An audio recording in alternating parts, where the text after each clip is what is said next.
Hello all, and welcome to another episode of Physical Attraction. I'm excited today that we have a guest on the show today, Gemma Milne, who has written a book, Smoke and Mirrors, about how technological hype distorts the future.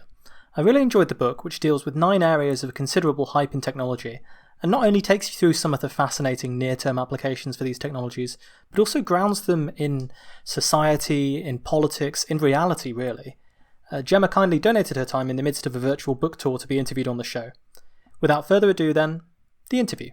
Okay, so Gemma, first, thanks very much for agreeing to come on the show. I'd like to let you sort of introduce yourself to the audience because you've had this really interesting career that's taken you through the world of startups, science and tech innovation, through advertising and marketing, and now advising governments and NGOs and so on. So can you tell us about your career, how you kind of became interested in technology and some of the things you learned along the way? And you're also one of the co-founders of this organization, Science Disrupt, which hosts its own podcast, Science Disrupt Podcast, which the listeners are, of course, urged to check out. So if you could tell us about that as well and the type of people who come on your show, that would be great.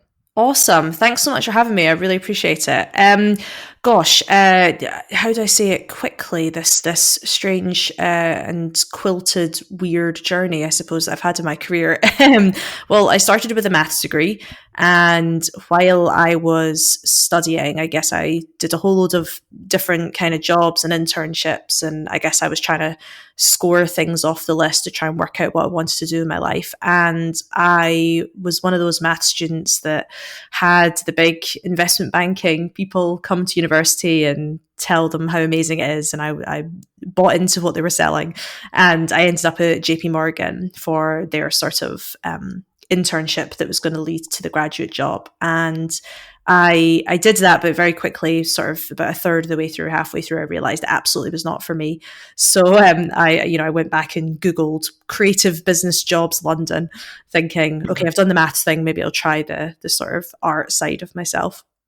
And of course, when you Google creative business jobs, you end up in advertising. Mm-hmm. So I ended up working at Ogilvy, which is one of the biggest advertising companies in the world. And originally I was kind of working as a sort of account manager kind of person, which I hated. But very quickly, realized that I really wanted to get out of advertising and back into science and tech, and that was my sort of my love, and that I was really missing it. But luckily I got offered this really great role in corporate innovation. And so my job was essentially going around the world, meeting startups, trying to work out what the future of science and tech looked like, on behalf of the company. And that was a great job, but it kind of, I suppose, opened my mind to, I don't know, how everything all links together. And I think my experience of being in an advertising agency, but also, for a short time in investment banking and kind of all the other weird and wonderful roles I'd done at university, from, being a chef to door-to-door salesperson, it kind of made me realize that I was more interested in, I guess, the system of the world and how everything kind of linked together. But again, I was still more interested in science than in, advertising and media. So we started Science Disrupt while I was still at Ogilvy. And yeah, it started just as me and my partner, Lawrence, I was lucky enough that part of my job at Ogilvy was doing a whole load of public speaking and going to conferences and all that. And one of the things I really liked talking about was, how can we make science better? How can we communicate it better? How can we get more people interested in it? But also, how can we make it more accessible, more open, more fair, less biased? How do we make peer review better? All these sorts of things. Mm-hmm. And I did one talk at South by Southwest on this topic, and it got a really good response. And I kind of came home to London and sort of said to Lawrence, I think we need to do something, because everyone keeps asking me, what my job is. And I'm like, well, I work in corporate innovation at an advertising company. And they're like, well, that's weird. That's not really anything to do with changing science.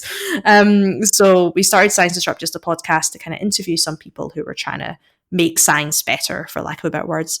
And so, the tagline was, we interviewed the innovators, iconoclasts, and entrepreneurs creating change in science.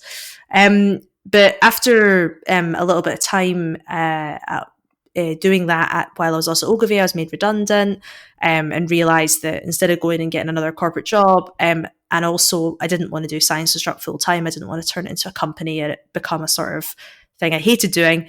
But I really liked, sharing ideas and still being a part of this broader, shall we say, how the world works, thinking people, whether that's consultants or writers or broadcasters or whatever.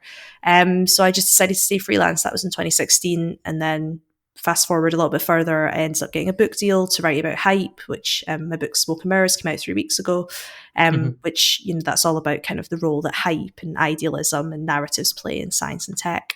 And we kind of went on a bit of a hiatus actually from Science Disrupt. We'd been running events and we had a big Slack group and we were, started publishing some articles and stuff, while still doing the podcast in the background. But while I was finishing my book and my partner, who was my co-host Lawrence, finished his PhD. And actually just now we've kind of relaunched it and it's now going to focus a bit more on, shall we say, instead of people who are at the coal face and, startups trying to disrupt science and all these sorts of things, we wanted to try and take it a bit more high level, and a bit more into discussions and theories and ideas of how we can change academia and, I guess, the world around it. So we're now going to be interviewing predominantly authors. We had our first interview last night, actually, with Wendy Liu, who wrote Abolish Silicon Valley. So yeah. Yes, I've seen that book. That's another one of the books I wanted to read. No, that's really interesting. Thank you so much for sort of summarising your career in it was a bit of a whistle-stop tour. No, it's really interesting. And I think the thing that's interesting about it is that you've seen hype from both sides, I guess. You've seen hype from the sort of external perspective of looking at it as something that other people do and maybe something you've been involved with yourself. So the best place to start in discussing Smoke and Mirrors then, which is this brilliant book that you've written about technological hype, is to talk about the idea of hype. And it does start with a definition. Of course, there's many. So what are some of the ways that you've thought about hype surrounding technology, what it means in society? How is it created and what does it do? Sure. When I first started thinking about, writing the book and thinking about how I was going to present hype, it was definitely coming from this perspective of frustration and annoyance about hype. It's this thing that people don't get and it's misrepresenting science and technology and blah, blah, blah, blah, blah. That kind of like usual feel that people in science and tech tend to have around hype. But as I started researching it more and thinking more about, I guess, the role it plays as this sort of invisible hand within the system of science and tech, and not just science and tech, but how that then impacts society, I realized that it was probably better to think of it as a tool for cutting through the sort of information overload that we have, a tool for gathering attention, a tool for being heard. And sometimes that tool is really, really important to use, particularly with really complicated areas of science and tech, or when we're trying to, petition government or try and put new policies in or try and get funding, hype is needed to be heard and to be understood. But, sometimes the tool can be used irresponsibly. And as I sort of outlined in the book, there's many different, examples of where hype has pushed us in directions that are maybe not so good and sometimes not always where it started. And I think I try and make the argument that there, of course, is a level of responsibility in the people that put out hype or the people who kind of amplify hype and whatnot. But there's also a lot to be said for individuals, sort of having responsibility themselves in how they interpret information, how they contextualize information, and how they essentially critically think around the narratives that are put in front of them. So I don't want to make the book a blameful book, but equally I wanted to not just be like, oh, it's the media's fault, it's startups' fault, blah, blah, blah, blah. Of course, they play a role. But really, I want to say, well, actually, as citizens of the world, we all need to pay attention to the fact that this tool is being used, and we can't sort of just hold our hands up and say, oh, I don't understand this stuff, so I'm just going to retweet it, it's fine. We need to kind of be a bit more engaged. So yeah, I guess my own journey of thinking about hype has changed over the years, and I suppose now I've got to maybe a slightly more nuanced view in it. And I think, when you write a book on nuance, it's quite hard to come away with a non-nuanced take on it. Exactly. You're trying to advocate for this. But yeah, I guess my big thing is all about how do people pause and critically think and cut through hype by understanding it better. And it's a tension, because we all want science and technology to advance and take us to these brilliant places. We all want science and technological solutions that will help with climate change, or you have a whole book that's on curing cancer and things like this. Everyone wants this, but you can also feel like there's this irrational exuberance. People are there convinced the whole world is going to be taken over by AI. Startups are kind of spinning the wheel and sort of taking on Black Mirror episode plots as business models and things like this. You've worked with startups who are obviously sometimes in this vein. They're like researchers, but even more so. They have to try and use hype, where they have to hype up their product or their idea by a certain amount to attract funding. And part of what you must do is having these critical thinking skills to be able to spot hype that you want everyone to develop. So if someone's showing you a deck of slides, for example, illustrating their new idea for a business, for a startup, how would you spot hype? It's obviously not as simple as just a list of questions, but what are the kind of things you'd want to think about to see hype in action? Sure. So I guess the first sort of red flag for me, and that doesn't necessarily mean the company's bad, but the first sort of red flag I always tend to spot is when there's any form of sort of absolutist idea put in front of me. So I don't know, this technology will do this, or the world is going in this direction. These kind of like very catchy, broad brush narratives about exactly, the world. Precisely. So those tend to be the first things. My first sort of question is that definitely true, and in what context is that true? The next thing I tend to do is try and put the company or the idea into the broader context in which it exists. So, say for instance, I don't know, it's a agriculture technology. So, say it's like, I don't know, an app for helping digitize farming. I don't know. It's not enough to only look at that in the context of the farmer and the farm. You also have to look about, the supply chain of where the farmer puts the produce, and you have to think about climate and kind of the sort of seasonal impact that farming has. You also have to think about the different players in industry. So who are the big players, who are the small players, who are the powerful players, which countries are really active, which aren't as much. You also have to think about the sort of politics around the idea. So, are there particular regulations that are in the way of certain things, or are there particular regulations that have opened up particular industries in certain ways? What are the sort of debates between, shall we say, the left and the right, or the different factions within politics with regards to this area? And then if you zoom out even further, you can start thinking about ethics and philosophy and history. What's the history of these kind of innovations within this kind of realm? And of course, when I'm sitting watching a startup pitch for, that's 5 minutes long, of course I can answer all those questions and pay attention to what they're saying and, and do all those things. But I guess over time you learn to start piecing together maps or pictures or broader systems. And so when someone presents something from within that system, you automatically start going, well, how does that relate to this other startup that I saw pitch? Or how does that relate to that announcement I read about 3 weeks ago? Or how does that relate to the thing that this new politician is campaigning for, or so on and so forth? So it's always about trying to, for me personally, it's like trying to take the startup and kind of lift them out of their little narrative. Pitching, yes, their narrative, and put them into something else and go, what does that look like in this other realm? Does it still make sense? Is it as compelling? And it's also, if the startup isn't talking about, or shall we say that the founder, the individual, if they are not talking about the challenges, it's like, well, I mean, absolutely no company is perfect or has no challenges. And they're not bad people for not presenting that in a 5-minute pitch. But if we don't ask those questions, then we're not necessarily going to be able to get that insight. So it's trying to pick apart and be like, okay, well, what's hard about what you're doing? What do you see going wrong? What regulations in your way? What kind of customers do you have? All these sorts of things. It's really trying to kind of pick apart where things might go wrong.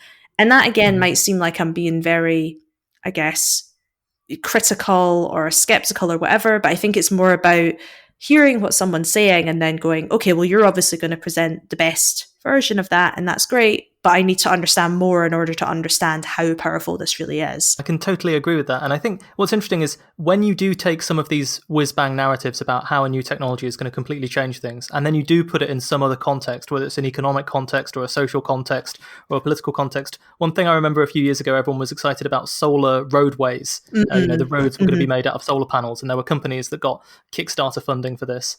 And then if you actually ask yourself the question, well, would it not be easier to put the solar panels next to the roads?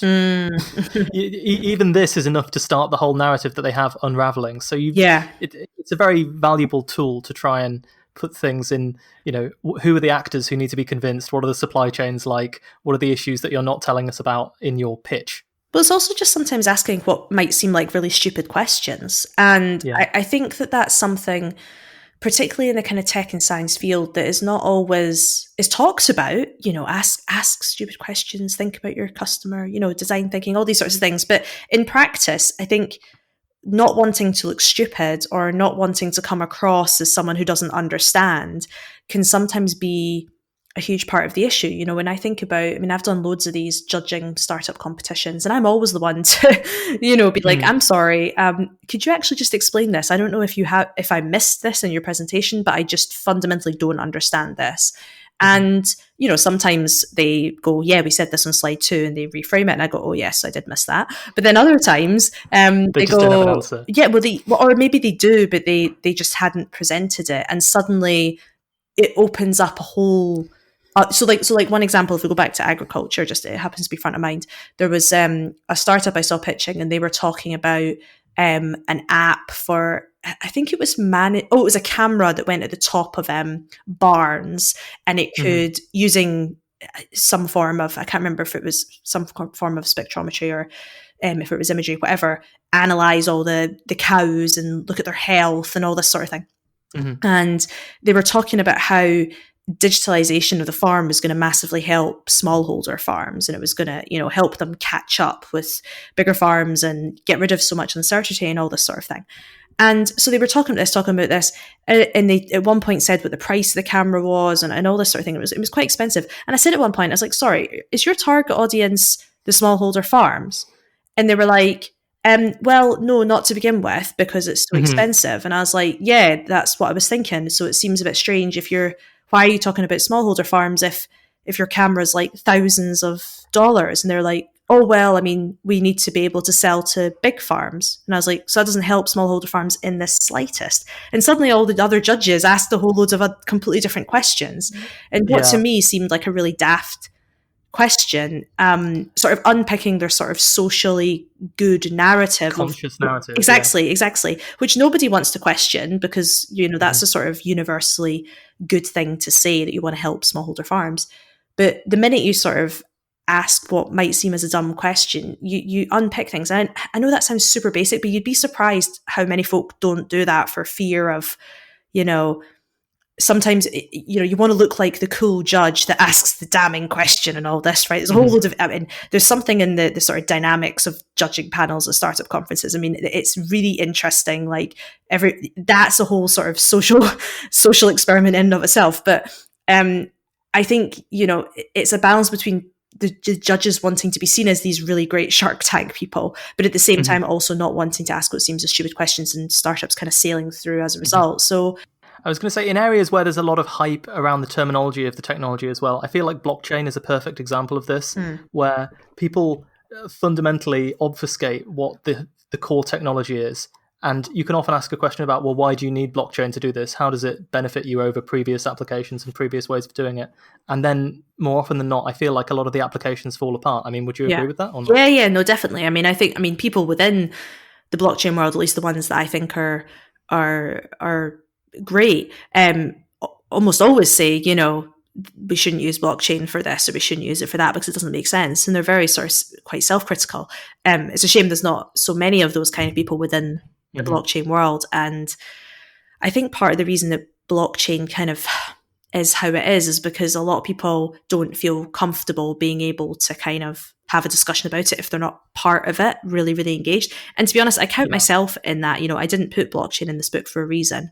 And, and that reason being, I just didn't feel equipped to do a really useful and thorough analysis of it, particularly because it moves so fast. I figured if I do analysis now, by the time it gets published, it'll have changed.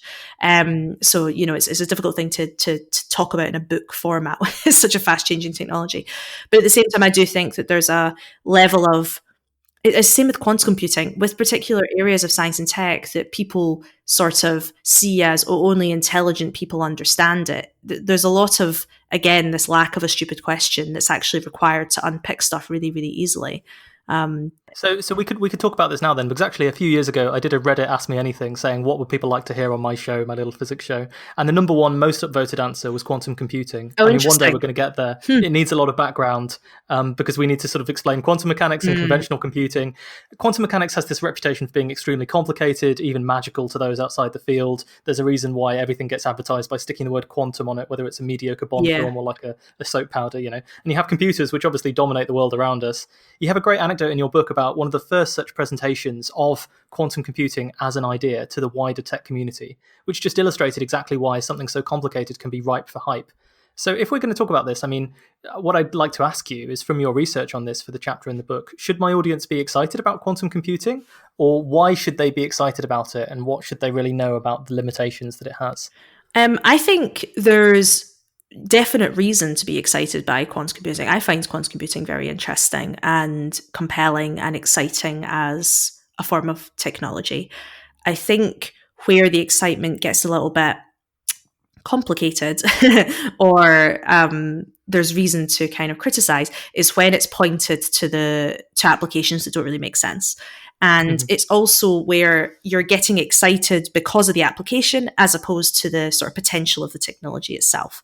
And you do have to separate them a little bit when it comes to quantum computing, because we don't really know where we can talk about where there's possible application and usefulness of quantum computing.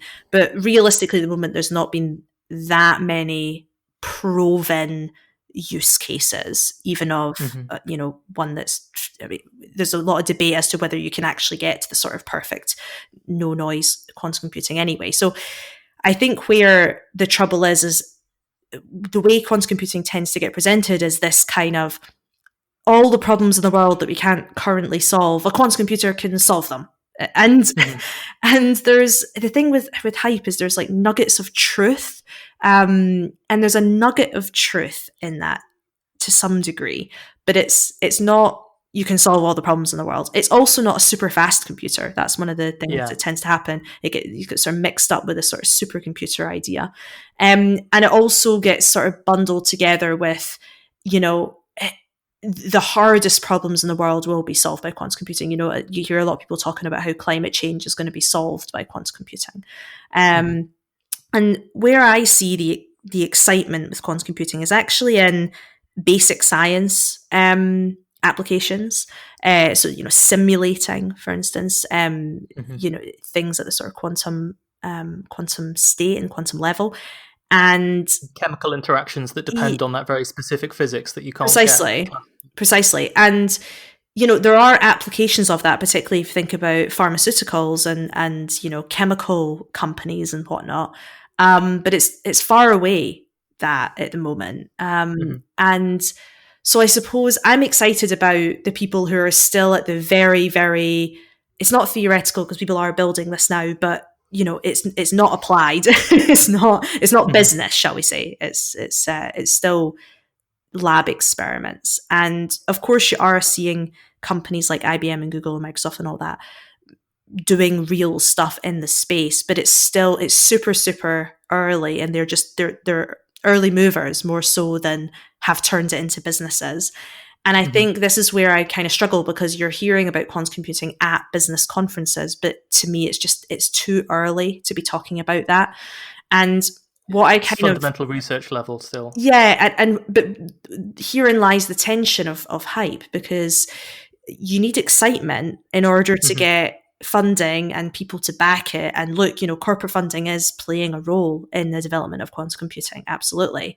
So if you kind of break the illusion or remove the veil, does it mean that then the development of fundamental science would slow down as a result? And so in this sense, like, hype is kind of acting as a bit of a placebo, I think. So, it's hard to answer it just in one answer in a podcast, because as you've rightly said, it takes a lot of time to really get to the center of why quantum computing is interesting. But that's kind of why I wanted to put it in. I thought, look, if I get a whole chapter to talk about this, I really do believe I can get to the core of why people should be excited, but also they should be very skeptical of the hype. And I hope I achieve that in the chapter.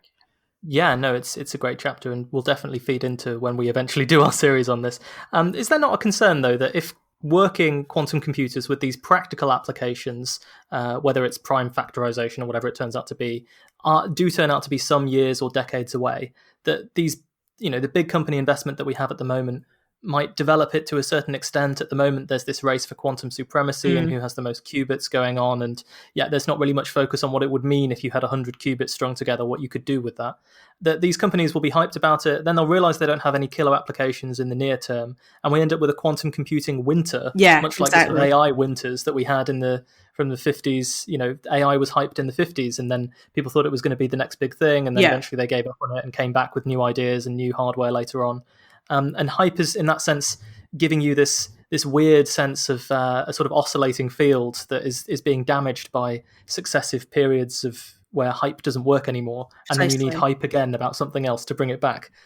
Yeah, no, I mean, as you know, that is literally the argument that I make in the book. Is I do think there's going to be a quantum winter, and I worry about it because, the title of that chapter is "The Quiet Winner in Quantum Computing," and the quiet winner that I'm referring to is, people working on pure basic science research. They're the winners because they're getting this technology essentially being, I don't want to say built for them because they're the ones building it as well, but they're getting this, tool, if you will, for doing work later on down the line that you just simply cannot do right now. What I mean here is a simulation. And it's difficult because if we do have a winter, that they will be the ones that will lose out just as much as the companies. I mean, the companies will move on, they'll invest in other things, but the researchers, you worry about that taking a long time for the level of funding and interest to sort of circle back. As you rightly pointed out, the same things happen multiple times with AI. So, that's kind of what I mean when I say hype is acting as a placebo, because in some sense, at the moment, it's working in a, shall we say, a positive way, in that it's, letting this quiet winner have its moment, while arguably, corporates are getting a little bit fooled. To someone who's, maybe sort of anti-capitalist or whatever, that's a good thing, right? But, let's take their profits and put them into R&D for something that might have some fundamental applications in 20 years. It's better than share buybacks, right? Precisely. So it kind of depends on how you look at it, really. But I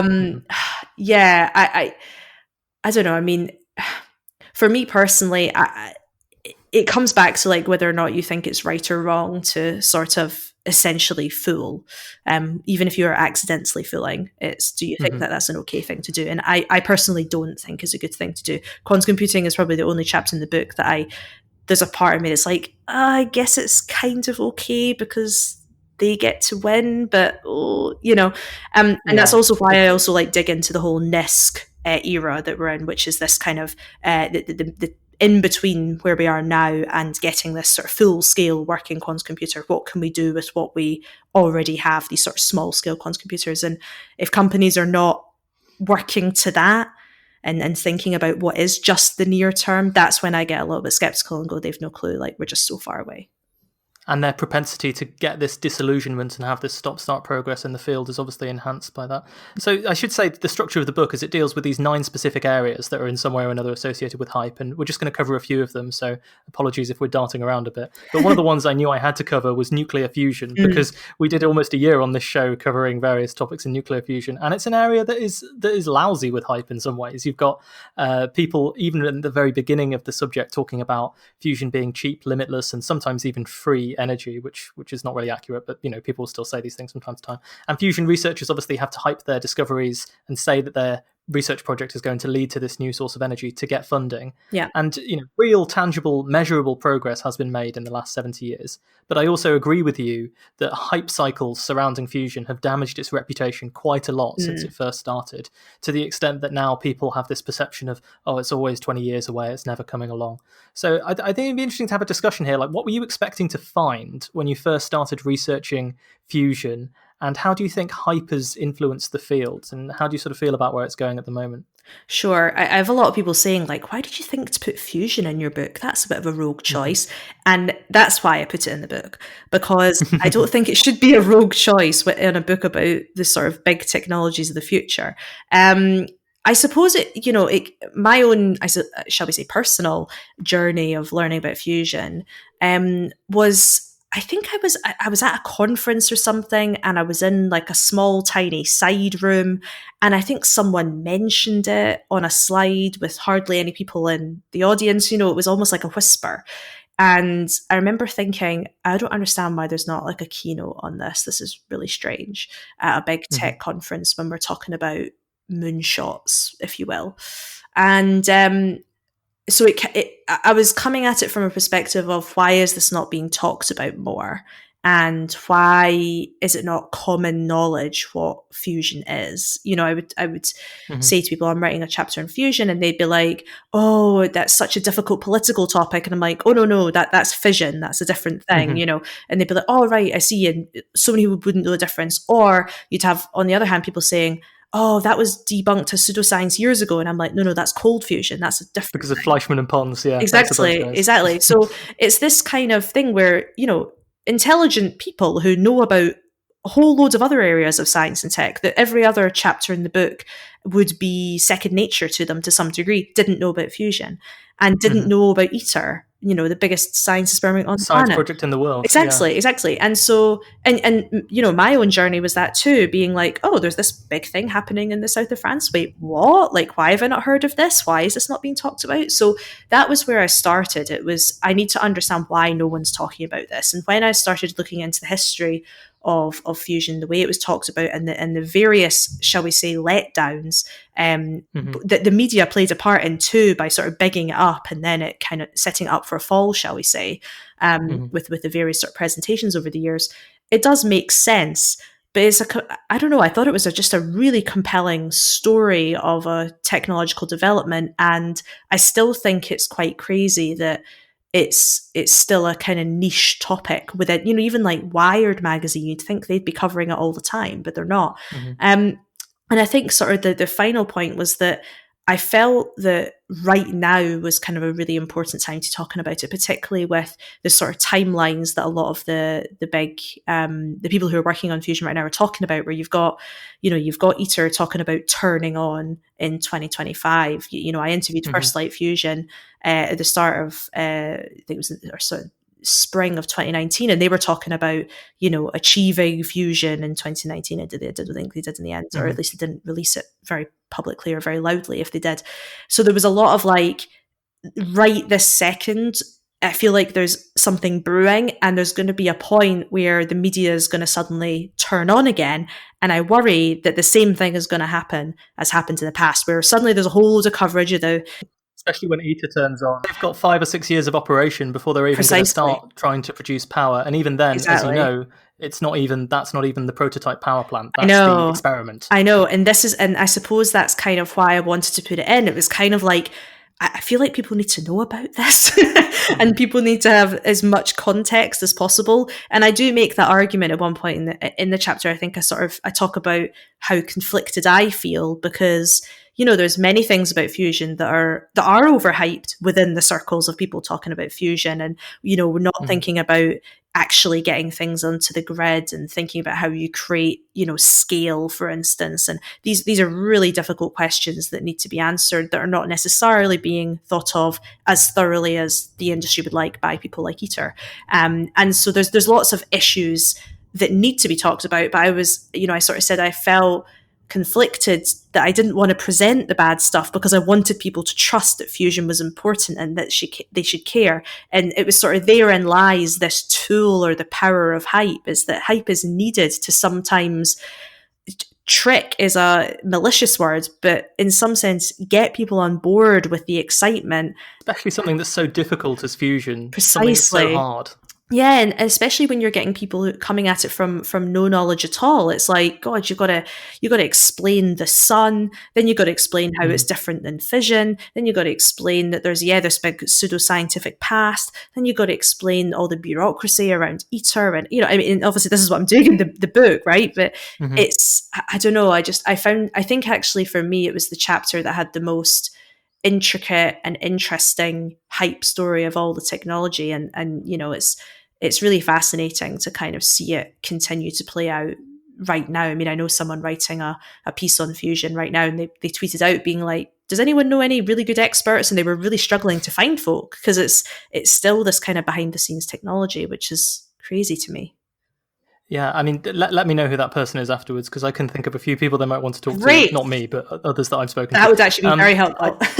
Yeah, and I mean, I think the field really feels to me at a crossroads, because if ITER does work as intended, it will be a huge science experiment which is not going to lead to any practical, cost-competitive power solutions for the grid, and might lead to some science that can help some of the startups develop something that's a little bit more feasible. But then on the other hand, a lot of these startups, you have to think to yourself, they're claiming that they can leapfrog the progress. Like if they're not using a tokamak, for example, they're claiming they can leapfrog the progress that tokamaks have spent 50 years doing, developing. And I don't really see how that can happen. I don't think any single idea is so smart as to be able to leapfrog all of that many years of progress. I know, and it is, as you hear people saying stuff like, maybe we chose the wrong technology, maybe the tokamak was the wrong one to focus on. And I do kind of, I'm one of the bits in that chapter, I talk about, I sort of explain technology readiness levels and how normally, a government who's trying to, develop something will pick various different technologies that are all at different TRL levels, or TRLs rather. TRL levels is double L. But anyway, and in order to essentially, kind of like an investor, spread their risk. But with fusion, it's kind of like governments have gone pretty all in on the tokamak over the years, and with the exception of the military, who have gone with more inertial confinement for different reasons, of course. But and there's arguments being made by a lot of these entrepreneurs that we made the decision too early on the technology, and we haven't spread the funding to actually explore other areas. And so they're kind of, I suppose, hoping that these different approaches with their focus, not necessarily, well, I mean, yeah, I suppose they are putting forward that it will leapfrog, but I suppose they're saying even just giving it a shot is something that we've not done enough of. And I don't know. I'm not, a fusion scientist, so I can't, and I'm also not a future teller, but it's interesting to just see these different ways of thinking about how to develop technology and try to go up against the inherent systems fueled by hype or lack of hype that have resulted in where the focus now is, if that makes sense. And in some ways, it becomes a bit of a fait accompli, because the tokamak people can say, well, we're the furthest advanced technology, but you would be if you've had the most investment as well. Exactly. That's precisely my point, right? It's like, if you do all that focus, then, what do you expect? So one thing that really comes out from the book, especially the chapter on energy storage, but I think it also relates a lot to fusion as well, is the importance of not viewing technological developments and new inventions as a magic bullet that suddenly comes along and solves all of our problems.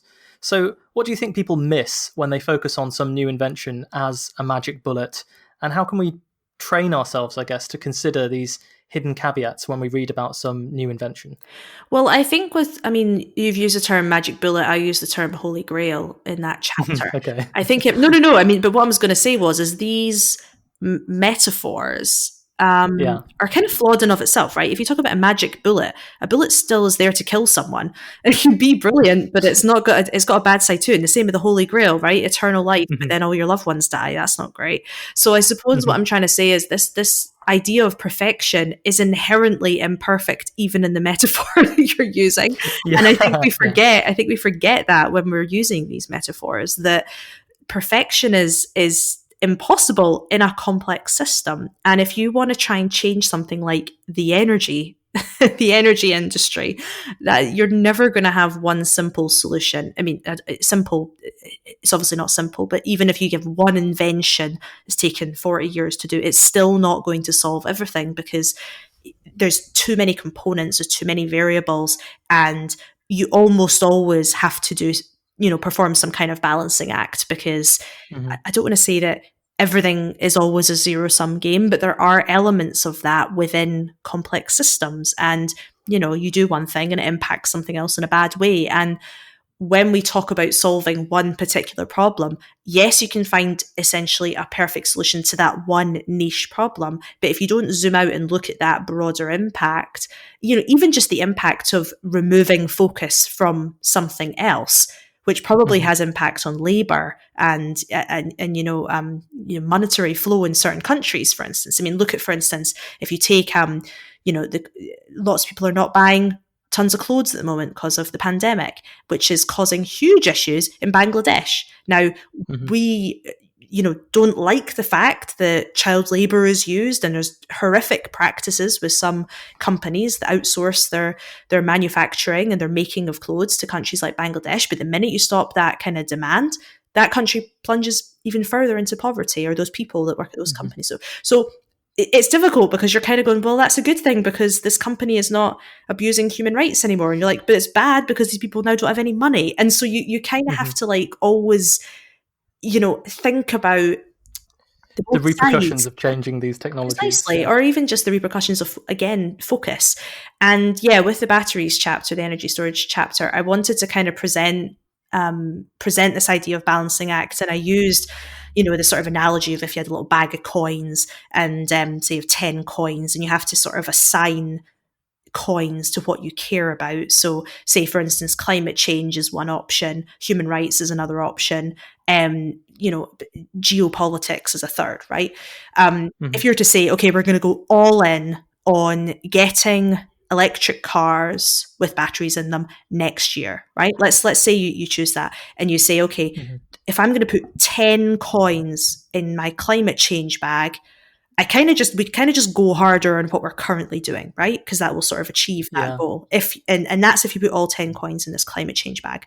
But if you go, actually, no, I kind of care about human rights as well, then suddenly I have to go, well, cobalt's used in batteries. It's mined in Democratic Republic of Congo. It's got huge issues around that. So we probably have to find an alternative if we want to protect human rights. So that slows things down. Okay, well, we can't have it next year.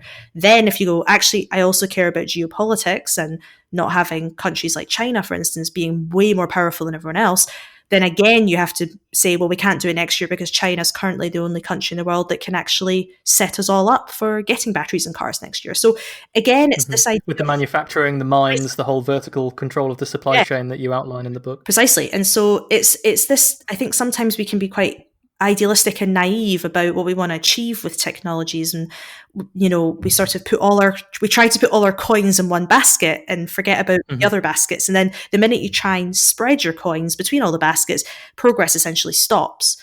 And it kind of, I wanted to try and show that's sometimes why things don't move very fast, because we're trying to balance all these really difficult things at the same time. If we wanted things to go really quickly, we could just go, okay, sod human rights, sod geopolitics, let's just go all in on climate change and we'll not care about those things. Well, that sounds like an abhorrent thing to say, but it'd be very good for the climate. And so again, you then are back into like quite moral questions about what you think's right and wrong. So I think that it makes it sound really complex, like, nothing can move forward if you think like this, Gemma. This is all theoretical, but it's like, but if you don't think like this, that's when you fall into the trap of believing that this is a holy grail, or that this is a thing that we absolutely should unquestioningly back. And it's important to try and see these broader systems if you really want to understand the impact of technology and how you personally can also play a part in the decisions being made. I think that's really important, and actually this sort of brings us on to one of the other, I think the last chapter that I wanted to focus on in detail, which is this idea of personal agency. And one of the key things that comes across from the AI chapter, we're all thinking about AI, machine learning, strong AI. One thing that comes across from that really strongly is the dangers of viewing technology as something that evolves by itself, something that's sort of extrinsic to human agency, society, decision-making, and even AI itself as an artificial intelligence that's external to humanity. Right. And it's this irony that lots of people are imagining what a super intelligent godlike AI would do to society if it could, while they're also programming algorithms that are making decisions that actually affect society in ways where they do have some jurisdiction and some control over what they're doing. So, I mean, could you talk about that idea of as AI as a kind of externalizing phenomenon where people are personifying tech and treating it as something extrinsic to human decisions, and the risks that are associated with this misperception, which ultimately I think does come from hype around how advanced the technology is? Yeah, I mean, the example that I tend to use, which I think hopefully helps people sort of get the point pretty quickly is when you talk about the narrative robots are going to steal our jobs. So that narrative is very much putting the onus on the robot that is doing the stealing. Oh, the robot should go to jail because it stole my job, right? Or it's a sort of Terminator-esque vision of the robots coming in and taking over and all this sort of thing. And when you think a bit more deeply about it and you realize that robots are going to steal their jobs is a headline about automation. And then when you think a little bit more about automation and you write a different headline, and instead you write corporate executives are making active decisions to replace human labor with mechanical automation in order to increase profit, it's the same narrative. Well, it's a very different narrative, but you're saying the same thing, really. You're talking about automation, but you're putting it in a completely different context. And the importance of that shift in narrative, to me anyway, and I hope it would be, immediate to people, is with the first one, robots are going to steal jobs. You've got images of Arnold Schwarzenegger, HAL, all these sorts of things. And then with the second one, you can read a headline today that's got something to do with that, right? Universal basic income, corporate tax, issues with, people being laid off when a company's just done an IPO, right? This is stuff that's very in the present. And so when you kind of externalize or other technology, it's almost like you get to sort of push all the real world current problems away and only think about it as this very future thing. And you can have conversations about the trolley problem and all these nice philosophical things over dinner, which has a level of importance, but it's not immediate. And so for me, it's really important that we understand where humans have agency and decision-making power, which is everywhere right now because we don't have general level intelligence, right? We are building these things. We're making decisions about the algorithms that we're using and the methods we're using and whether or not things are black boxes and whether or not we, make our data broader or use a small set or whether or not we deploy or we don't. These are all human decisions. It might be teams of humans. It might be a whole load of humans, one after the other on a huge big project team, but it's still humans. There's still a level of decision making. And even, these stories we hear about, judges using AIs to help with sentencing or border control using facial recognition, at passport control and all these sorts of things. We are still, as a society, as human beings, a person signed off on the use of that technology. The technology didn't decide to be deployed. And so this is where, for me, it's about if we don't know who is building these things and who's responsible, then we don't know who to blame when things go wrong. And we're essentially kind of letting people off the hook. And these kind of fears around the singularity and, the robots are going to take over and all that jazz, if we continue not analyzing blame and responsibility and all these sorts of things, then eventually, yes, we will probably start feeling like we've lost control because we're not taking a stake and saying, no, this is what we care about. It's in law. It's in, all these sorts of things. And so it's just a massive distraction, frankly.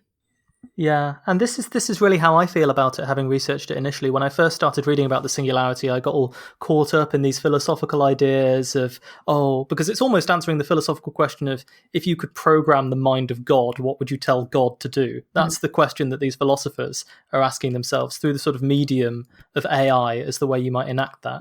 And the irony of it is it's all couched in this utilitarianism, this idea that there's some function that you're trying to maximize and we have to decide on what the function is. Yes. And at the same time, because that's how the algorithms that we program at the moment, the narrow algorithms that actually have an influence on society work.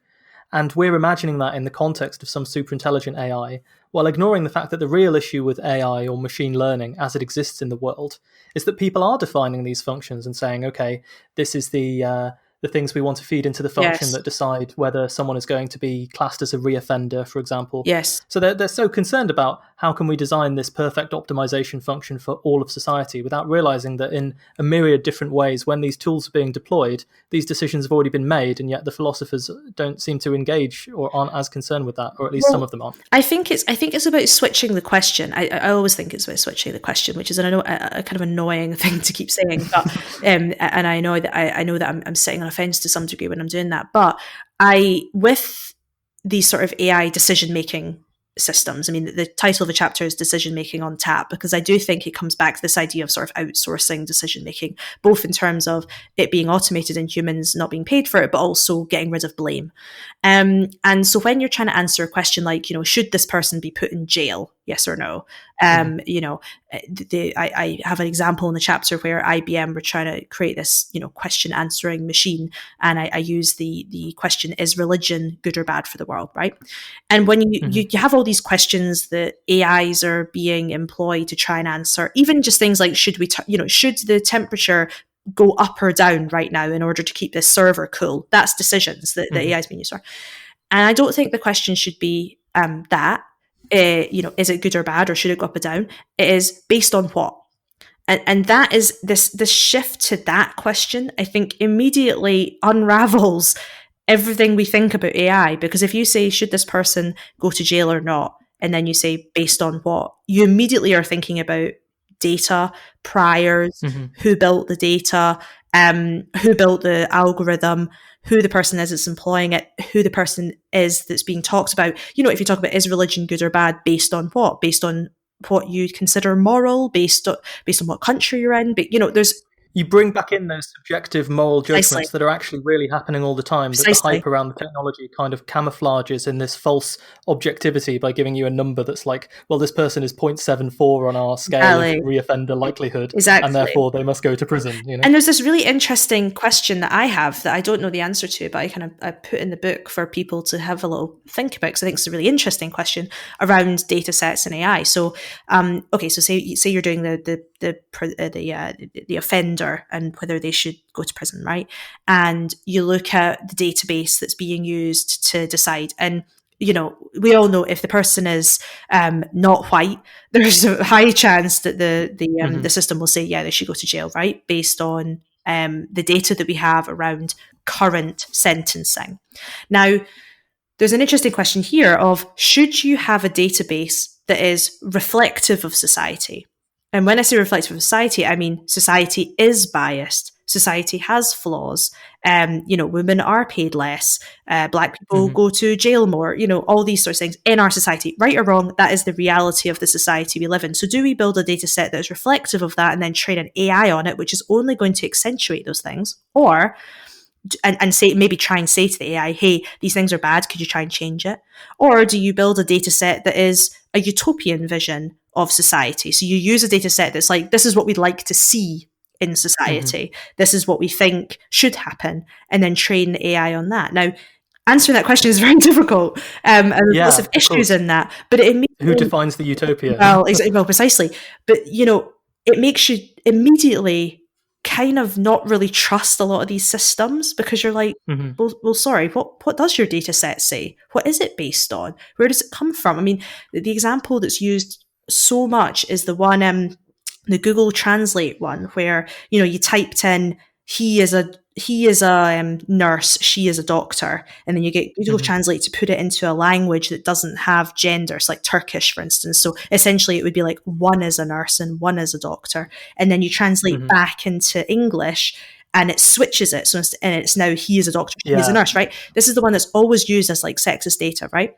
And it's understandably so, but at the same time, more men are doctors and more women are nurses. That is the reality of our society, right or wrong. So the AI is not wrong for doing that. It's, it had to make a decision, right? I mean, it could have said one, but people don't really talk like that anymore. But the point is it had to make a decision, and it did it based on what our society currently looks like. And so the problem is not that the AI is racist or biased or anything. It's that our society itself needs improving if we want to then build an AI off the back of our current state of things. And I guess it's about finding that balance between something that works in society and something that perpetuates the bad things about society that just needs to be more of a focus. But hype is ultimately, it's really tempting. We want to believe in this glorious technologically enabled future. And when we see how far we've come in the last couple hundred years, there's every reason to be excited about development in science and technology that will genuinely improve people's lives. But your book compellingly illustrates the ways that hype can hold back different fields, that it can misdirect research, that it can distract from what's really going on or actual solutions. What would you hope for in a society that learns the historical lessons of hype How would we change as individuals and organizations? I would hope that we would be a society that cares more, frankly. I mean, this is the sort of lefty part of me coming out, but I kind of believe that there would, if we really understood the, shall we say, unfairness that is at a root of a lot of the issues within science and tech, which is also at the root of a lot of the reasons hype works or hype doesn't. It's misinterpretation of things. It's you're basing things on what we previously already believe. It's accentuation of all these issues. I would hope that with people understanding things more, being able to pick apart things, understand the impact it has on people now, in the future, in different countries, from different backgrounds. I don't know, I guess maybe it's idealistic of me, but I would hope that we would be a bit more united, maybe we wouldn't. I don't know.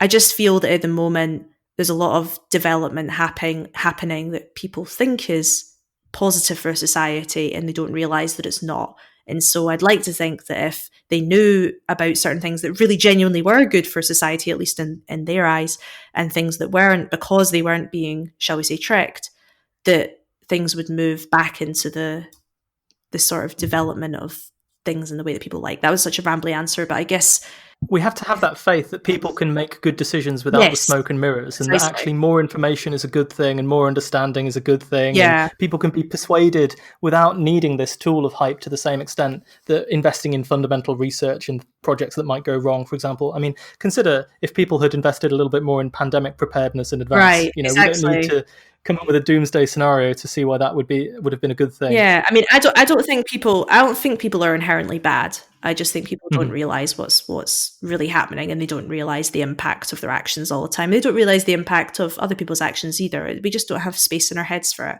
But I believe that if more people knew more stuff and they knew where things would be damaging, that they would be compelled to say, no, I'm not okay with that. Let's do something different. Gemma, thanks very much for Smoke and Mirrors. It's a brilliant book. Everyone should get it. Get the audiobook, take a listen. And thank you for coming on the show and being interviewed. I so appreciate you really reading it really mindfully. And it seems like from this interview, you've really taken these ideas in. And I so appreciate someone reading my work with such intentionality. So thank you for that. Oh, thank you. Hopefully everyone will approach it the same way. Thanks very much. Thanks very much for listening to this episode and to Gemma for coming on the show. As a reminder, her book Smoke and Mirrors is available from all good bookstores, and I listened to the audio version too, which is just as good. There are chapters we didn't get to cover on brain-computer interfaces, technology in agriculture, technology in drug discovery and hype around cures for cancer, commercializing space, and astrobiology, finding aliens, but each of them is really well researched and worth your time. What I like most, I think, is some of the broad themes that come through these illustrative examples. One example is that people assume that a solution is better just because it's more technologically advanced or complicated, which might not be true.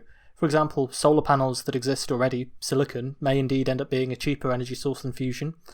Vertical farms and hydroponics, that's really advanced technology, but when you compare the energy and resource footprints, it might not actually end up being that much better than traditional farming and growing, eating locally and in season, which is a sort of low fashion but actually more a better technology with more leverage when it comes to climate. And then we have this idea of hype as a distraction, hype that distracts around what's really going on. For example, people's misconceptions surrounding the space industry, what the real profitability is there and the problems that it has. Because the space industry is focused on people talking about colonizing Mars and space tourism and asteroid mining and lots of things that are probably in reality many more decades away than we might think at the moment. And then, of course, this hype that distracts from actual solutions, these sort of magic bullet, holy grail technologies for climate change, cancer moonshots, this sort of thing. Then there's hype that confuses people as to how far we've actually got. So the classic example I think of is, we've talked a lot on the show about neural networks that can mimic speech, and Steve Wurzik, who made the Mitsuku bot, he has to regularly explain to people that Mitsuku is not sentient, and this is mostly because of the hype surrounding other bots like Sophia, who've been built and sort of sold as intelligent to people, and sort of snake oil trickery. And the people who are fooled by that then go on to, they hear other people talking about AI, they think that Mitsuku is sentient. And Steve, who I'm friends with on Facebook, I constantly see him battling with people about various different aspects of his own bot. They're trying to persuade him that it's sentient, and he, having written thousands and thousands of lines of this thing, can assure them that it isn't. And then, of course, there's hype that disillusions people. We have the hype in nuclear fusion, which has led to this perception that it's always 50 years away and perhaps not worth investing in. And hype that can distract from the real problems to solve. I mean, it's whether we're going to solve everything with some new battery or some new solar panel invention, when actually what we need to do to fix climate change is to tackle a whole energy system, a huge systemic problem with different political actors, different companies and so on going on. And then, of course, there's the hype surrounding problems that can detract from the actual issues. So people are worried about superintelligent AI safety, but there are also actual algorithms, narrow AI, that's influencing society at the moment. And I think actually when you look at things through this lens of hype, but more what Gemma's saying is, not even necessarily don't believe the hype, always, but contextualize it, understand all of the different things that play into how a technology really works. Don't allow yourself to settle for the simple narrative surrounding these things. And, embrace the complexity. I think that's a really important message, because otherwise you're not going to get a real perspective on what's going on. And you can find more of her work on Twitter at Gemma Milne, on her website at gemmamilne.co.uk, and you can listen to the newly relaunched Science Disrupt podcast, which has a recent episode about science communication in the age of coronavirus, which is obviously very topical and something that we've talked about on here as well, so go and listen to that. Now, as for us, of course, you can find the show at physicspodcast.com, where you'll find all the past episodes and the contact form. That goes to my email. Send any comments, questions, concerns, episode ideas, people you'd like me to interview, all kinds of things like that. Always makes my day to get communication from you guys, so do send it over. You can follow us on the web, on Twitter at PhysicsPod, the Facebook page is Physical Attraction. I've set up a new Facebook group for science podcasts, which is just called Science Podcasts. For many years there was one for history, there's actually two for history podcasts, and there wasn't one for science, so I've got together with Rachel Wheely, who hosts her own science podcast, the Level Up Human podcast, and we've set up a Facebook group for fans of science podcasts. If you're a science podcaster yourself, you can go there. So that's a new project that you might want to join in. We also have a Patreon page. I really need to use that more and come up with some content for the people who've subscribed to it. The rule there is that you only pay when I release new content on there, so it's not a monthly subscription for this thing. And there's a PayPal link as well for one-off donations. If you want to support what I do, we are and remain totally independent, solo, a passion project for me. Anything you can do to support us, from telling your friends to listen to the show, to reviewing the show on various platforms, to sending us advice, encouragement, it's all greatly appreciated. It's not just about money. We have some more interviews in the pipeline for you that will be out soon. Our theme music is by Melody Sheep and used with kind permission of them, and you can support them on Patreon as well and download all of the other science theme music that these guys make. It's truly amazing stuff there. Until next time then, take care.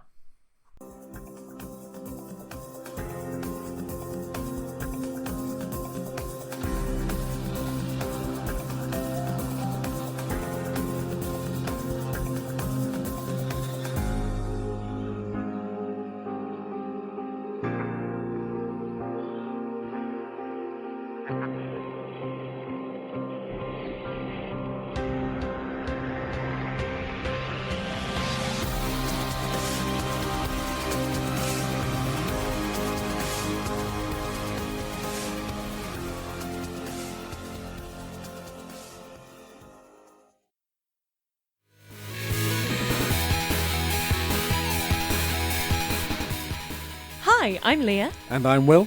We are the hosts of Eureka Nerd, a bi-weekly science news podcast. Ever wonder what's inside a lobster? What are some of the health risks associated with bagpipes? And if you lick a toad, what's the worst that can happen? Join us every other Sunday for new episodes at eurekanerd.com and at Eureka Nerdcast on Twitter. Find more sciencey shows through the Stimulus Network at stimulus.network.